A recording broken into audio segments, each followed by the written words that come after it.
دیکھو یہ کیسا طنز مار رہے ہیں. یعنی آپ کہہ رہے ہیں کہ 15 سال یا 14 سال میں لڑکے کی شادی کرو, تو کیا کوئی مولوی اپنی بیٹی دینے کے لیے تیار ہے؟ تو بھائی بیٹی دینے کے اصول الگ ہیں اور کسی سے نکاح کرنے کے اصول الگ ہیں. جو بھی اپنی بیٹی دینا چاہتا ہے اس کو شریعت نے پوری اجازت دی ہے کہ وہ یہ دیکھے کہ یہ 15 یا 16 سال کا اس عورت کو, اس لڑکی کو, بیوی کو رکھ سکتا ہے یا نہیں رکھ سکتا.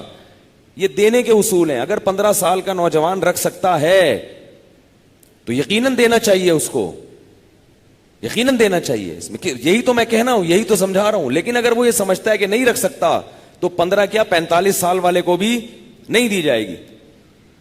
دوسری بات یہ کہ ہم نے تو ان نوجوانوں کو ترغیب دی ہے جن کو رشتہ مل رہا ہو 14-15 سال کی عمر میں. نہیں مل رہا تو پھر تھوڑی ہم نے اسے کہا کہ نکاح کرو. جب مل ہی نہیں رہا تو کہاں سے کرے گا؟ تو یہ سب باتیں ہوتی ہیں کامن سینس کی. لیکن لوگ کیا کرتے ہیں, تو مجھ سے بہت لوگوں نے کہا اس پہ وضاحتی بیان دے. میں نے کہا پھر وضاحتی کا مطلب تو ہر بات پہ وضاحتی تو عجیب سا بن جائے گا. وہ تو پھر وہی ایک لطیفہ ہے نا, چلے چھوڑیں, بات سے بات نکلے گی. یہ تو ایک اتفاق سے وضاحتی بیان آ گیا یہ مسئلہ سمجھانے کے لیے, ورنہ ایسا نہیں ہوتا. ہاں کوئی واضح غلطی ہو کسی سے تو بدگمانی ہے. وہی جنید جمشید بیچارے کا جو حشر ہو گیا تھا, اس کی زبان سے ایک لفظ نکل گیا. اب اس کا حل یہ کہ بھائی زبان لڑکھڑا گئی, غلطی ہے, سوری کر لے. اس نے سوری کر لی, بات ختم ہو گئی. اس کے پیچھے بندوق لے کے پڑے رہا, جنازے میں بھی معاف نہیں کیا اور اب تک معاف نہیں کیا اس کو. ایک بندہ پرسوں میرے پاس آیا اور کہنے لگا میرے علاقے میں ایک دیندار نمازی آدمی ہے, کہہ رہے جنید جمشید معاذ اللہ یہ تھا اور یہ تھا, اور اس کو گالیاں دینا شروع کر دی. کہہ رہا میں تو اس کو گریبان سے پکڑ کے ٹھکائی لگانے لگا تھا. تو مرنے کے بعد بھی اس کو معاف نہیں کیا. تو کسی کی بات کا مطلب سمجھا کرو کہ کہنا کیا چاہ رہا ہے وہ. میں خود ان خانقاہوں سے نکل کے آیا ہوں, میں خانقاہوں کے خلاف بولوں گا تو میں اپنا کردار مشکوک کر رہا ہوں. میرا یہ نظریہ ہے کہ اس زمانے میں کسی بزرگ سے اصلاحی تعلق قائم کیے بغیر اصلاح ممکن نہیں ہے. یہ جتنے نئے نئے فتنے پیدا ہو رہے ہیں نا, یہ سب اس لیے کہ ان کے کسی بزرگ سے اصلاحی تعلق نہیں ہوتا, ان کا کوئی سرپرست نہیں ہوتا, روحانی پیشوا نہیں ہوتا. یہ بے لگام اونٹ ہوتے ہیں. شتر بے مہار ہوتا ہے نا, بے لگام اونٹ, جدھر منہ اٹھائے گا وہاں کو چرنا شروع کر دے گا. اصلاحی تعلق ہوتا ہے, کسی سلسلے سے جڑا ہوا ہوتا ہے, کسی بزرگ سے بیعت ہوتا ہے, اور بزرگ بھی متبع سنت ہوں, روحانی والے نہیں ہوں, بزرگ ہوں باقاعدہ متبع سنت ہوں. تو ان سے بیعت کی برکتیں ہوتی ہیں, ان سے اصلاحی تعلق کی برکتیں ہوتی ہیں. ہم اگر کسی بزرگ سے بیعت نہ ہوتے تو آج جو ہم سے ٹوٹا پھوٹا لنگڑا لولا دین کا کام ہو رہا ہے یہ تھوڑی ہوتا. جن لوگوں کا کسی شیخ سے کسی بزرگ سے اصلاحی تعلق نہیں ہوتا, کسی متبع سنت سے اس کو روحانی پیشوا نہیں بناتے, وہ اگر علم حاصل کرتے ہیں, علم تو حاصل ہو جاتا ہے مگر اس علم سے تعمیری کام کم ہوتا ہے اور فسادی کام زیادہ ہوتا ہے. علم بہت خطرناک چیز ہے اگر اس کو صحیح رخ نہ دیا جائے, کیونکہ عالم کے پاس نا سب کچھ, اس کو سب پتا ہوتا ہے. اس کے ہاتھ میں لوگوں کی جو ہے نا تقدیروں کا اسٹیئرنگ ہوتا ہے, وہ ادھر کو بھی گھما سکتا ہے اور ادھر کو بھی گھما سکتا ہے. تو اگر یہ بزرگوں سے تعلق نہیں ہوتا, کوئی سرپرست نہیں ہوتا, کوئی بڑے نہیں ہوتے, کوئی بزرگ نہیں ہوتے جہاں جو ہے نا جن سے رہنمائی لے رہا ہو, تو وہ تو ایسا ہوتا ہے کہ بس فتنہ فساد ایک نئی یوٹیوب پہ کلپ بنا کے لائے گا اور امت کو لڑوائے گا, جیسے کہ ہو رہا ہے. ہر نئے دن کوئی نیا کلپ آیا ہوا ہوتا ہے کسی کا, کوئی آج نیا اٹھ کے آ گیا, اس نے نیا فتنے کی بنیاد رکھ دی. وہ کرے میں نہ کسی کو نہیں مانتا, میں نہ اس کو نہیں مانتا ہوں, نہ میں اس کو مانتا ہوں, نہ میں اس کو مانتا ہوں, نہ میں اس کو مانتا ہوں, میں اپنے آپ کو مانتا ہوں. بس حوالے ہر ایک کے پاس ہیں, دلائل ہر ایک کے پاس ہیں.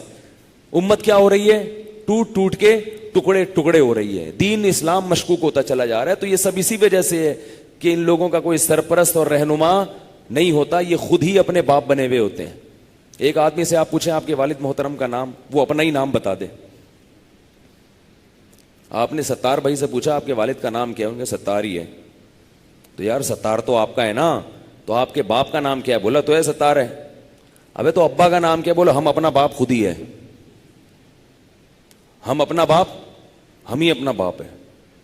یار آپ کا کوئی تو باپ ہوگا. نہیں میں اپنا باپ خود ہی ہوں. تو یہ جو نئے آ رہے ہیں نا فتنے, یہ سب اپنے باپ خود ہی ہیں. ٹھیک ہے نا, ان کا کوئی ہے ہی نہیں, ان کا کوئی پیچھے کوئی روحانی سلسلہ ہو جو نبی صلی اللہ علیہ وسلم تک پہنچتا ہو. تو ہم کہاں, ہماری اوقات نہیں ہے کہ کسی خانقاہ کے خلاف جو اتباع سنت پہ چلا رہی ہیں لوگوں کو، اس کے خلاف ہم بولیں تو کسی کی بات کو غلط نہ لے کے جایا کرو، اس کی بات کو صحیح رخ دیا کرو. سمجھ رہے ہو بات کو کہ نہیں سمجھ رہے؟ تو میں بتا رہا تھا فسادی کیا ہوتے ہیں. ہاں کچھ بیچارے نہ چاہتے ہوئے بھی اعتراض کر لیتے ہیں کہ وہ فسادی تو نہیں ہوتے، لیکن ان کی مینٹل اپروچ کم ہوتی ہے تو وہ اس حساب سے سمجھتے ہیں. تو بنی اسرائیل نے کیا کہا؟ نبی نے کہا یہ طالوت ہیں، یہ تمہارے امیر ہیں. تم نے خود ہی نے بولا تھا نا جہاد کرنا ہے جہاد کرنا ہے. اب یہ جہاد کے لیے یہ کمانڈر ہیں، امیر ہیں. تو ان کو خوش ہونا چاہیے تھا کہ چلو یار ہمیں اگر سلیکشن کا کہا جاتا تو اختلاف ہوتا، دو دھڑے بن سکتے تھے. نبی کا قول حرف آخر ہوتا ہے، تو نبی نے کہہ دیا تو بس یہ تو پتھر پہ لکیر ہے، مان لو اس کو. تو کہنے لگے یہ والا نہیں چلے گا، یہ والا نہیں چلے گا. کیوں بھائی یہ کیوں نہیں چلے گا؟ کہہ رہے ہیں نحن احق بالملک منہ، ہم میں سے جو فلاں چند لوگ ہیں نا یہ زیادہ حقدار ہیں. ولم یؤت سعۃ من المال، اور اس میں سب سے بڑا فالٹ یہ کہ یہ غریب آدمی ہے. ہم پیسے والے ہیں اور یہ کیا ہے؟ غریب آدمی. غریب آدمی کو ہم کمانڈر نہیں بنا سکتے. اب نبی کتنی شفقت کر رہے ہیں قوم پر. ہونا تو یہ چاہیے نبی کہیں جب اللہ نے کہہ دیا تو اس کی لاجک سمجھ میں آئے یا نہ آئے مانو. لیکن ان نالائقوں کو سمجھانے کے لیے نبی کہہ رہے ہیں قالوا انا یکون لہ الملک قال ان اللہ زادہ علیکم، اللہ نے اس کو تم پر فضیلت دی ہے. ان اللہ اصطفاہ علیکم، اللہ نے اس کو تم میں چنا ہے. وزادہ بسطۃ فی العلم والجسم، دو کوالٹیز اللہ نے اس کو ایسی دی ہیں کہ یہی کمانڈر بننے کا اہل ہے. ایک تو جسم مضبوط ہے اور اللہ نے اس فیلڈ میں اس کو مہارت بھی دی ہے، علم بھی دیا ہے. بھائی کمانڈر بننے کے لیے پوری آرمی کو کی کمانڈ کرنا اور لڑائی کرنا دشمن سے، دشمن کی ٹرک کو سمجھنا کہ دشمن کہاں سے حملہ کر سکتا ہے اور کہاں سے اس کا دفاع کیا جا سکتا ہے.